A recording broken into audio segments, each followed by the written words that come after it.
ψάχνω. Ψάχνω και με βρίσκω.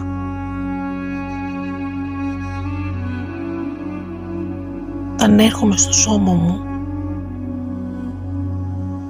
βιώνω ένα θαύμα.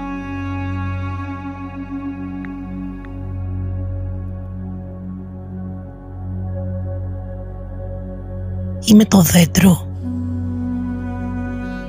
και χορεύω μέσα στον κορμό του. Χορεύω έναν χώρο ζωής, της δικής μου ζωής, αλλά και κάποιες φορές όχι.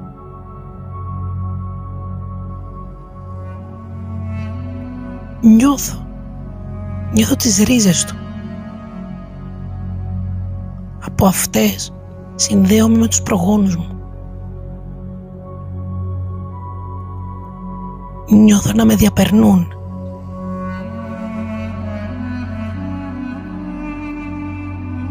Κάποιες φορές πάω να ξεφύγω. Και μετά το μετανιώνω. Και εκεί έρχεται μια φωνή και είναι της μαμάς. Η άλλη είναι της γιαγιάς, ψιθυρίζει. Και μέσα σε όλα αυτά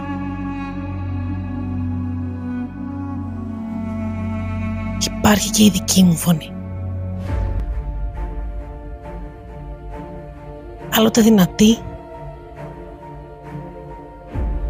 άλλοτε πνιγμένη, χαμένη. Είμαι εκεί, ψάχνω τη δική μου ιστορία. Όχι για να αποκοπώ, αλλά για να μην ταυτιστώ. Είμαι εγώ.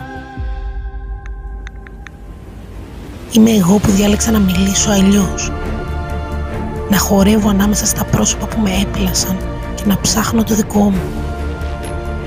Δεν θέλω να ξεχάσω, μα δεν θέλω πια να κουβαλάω. Είμαι εγώ. Είσαι εσύ, υπέροχέ μου άνθρωπε, που διαλέξαμε να απλώσουμε κλαδιά και να δώσουμε καρπούς δικούς μας.